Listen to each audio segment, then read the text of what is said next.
one-sided though. I don't know. Next time maybe I'll let you guys talk more. All right, problem set 103. We are doing the following. We have y over 2 plus 1 over 4 equals y over 6. Y over 2 plus 1 over 4 equals y over 6. The idea is simple. We want to get rid of the denominators. Okay, get rid of the denominators. Now, before the pre-calculus class, since I forgot about the quiz, it's right here. So I'll hand it to you guys. How do we get rid of the denominator? We multiply by the least common denominator. Wow. I forgot. 12. I did not. Actually, I've forgotten in every class but this one. So, that's a bummer. So, the least common denominator of 2, 4, and 16 is? 12. 12. 16. So I'm going to multiply each, 2, 4, and 6. So 2, 4, and 6 all go into 12. So I'm going to multiply each one by 12. Why am I going to multiply each term by 12? Because I can cancel them. And that gets rid of the denominator completely. So a common mistake people do is that they try and get the denominator to match. And then they go, oh, they're all over 12. It's just confusing. Cancel your denominator, and then it's gone. So what does that leave us with? Well, my 12 and 2 cancel to make 6, so I have 6y. My 12 and 4 cancel to make 3, so I have plus 3 equals 12 and 6 cancel to make 2. So I have 6y plus 3 equals 2y. How do I solve this? I move all the y's to one side, so I'll subtract 6y from both sides. And I'm left with 3 equals 4y, or y equals, how do I undo multiplication? Division. Not appropriate in church, necessary for the math class. So y equals 3/4. Are we bothered that it's a fraction? Yes, negative, right? Yeah. Sure. Negative 3/4. Are we bothered that it's a fraction? No. You guys are in high school. Grow up.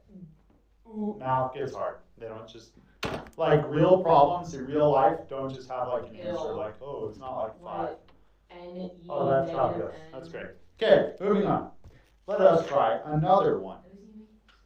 Next, we have t. Oh, that's the t. Minus 2 over t equals 14 over 3t minus 1/3. What's the least common denominator? Well, our least common denominator has to have Common denominator. t. This one already has t, so we need a 3, and we already have 3. So the least common denominator is 3t. Now I'm going to multiply each fraction times t, 3t, and cancel. So you're left with 3 on the first fraction, so it's 3 parentheses t minus 2 equals, the 3 t's canceled, so I'm left with 14, and 3t canceled with 3 to make t. That's right, that's the t. Now that I've gotten rid of the denominator, I will please excuse my dear math students. Algebra students? Please excuse math, dear algebra students. My dear algebra students. There we go. So I will distribute 3t minus 6 equals 14 minus t. That's the t. Nobody has laughed at that joke. I will continue making it until I get legitimate laughter. Okay, then I will move all the t to one side, not the gossip, and move all the numbers to the other side. So what does this leave me with? 3t plus 4t, or 3t plus t is 4t,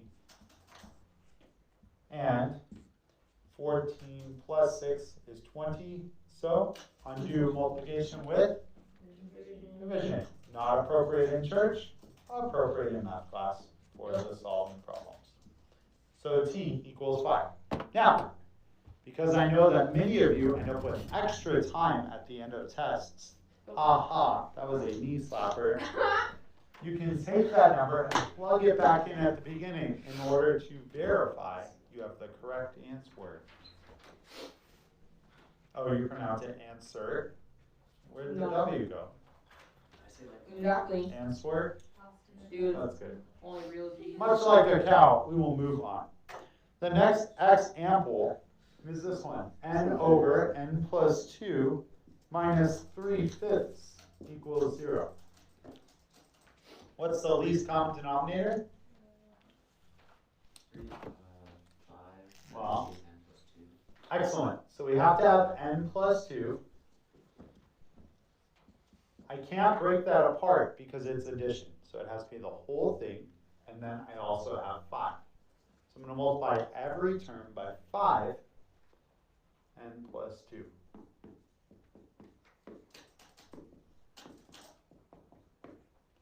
Even the 0.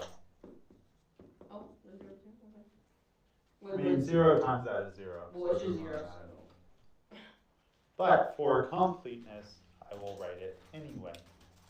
So 5n plus 2 times n is, oh, I must cancel first. Otherwise, I made more work for myself. So I'll cancel the n plus 2, I'll cancel the 5, and then all of this is 0, so it's still 0. So I have 5n minus 3n plus 2.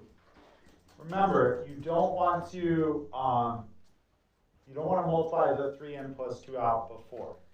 Leave it in parentheses, multiply it out afterwards, because you will probably lose this minus sign. Equals 0. Now we'll solve. Riley, 5n minus what? 3n. Okay, minus what, Sunny? 2. Well, it's 2 times 3, Oh, so mine. 2 times 3 is 6. 6. 5n minus 3n is 2n minus 6 equals 0. And then I will move the 6 to the other side. So I have my n terms by themselves. Notice I've lined up my equal sign for the whole problem. N equals 3.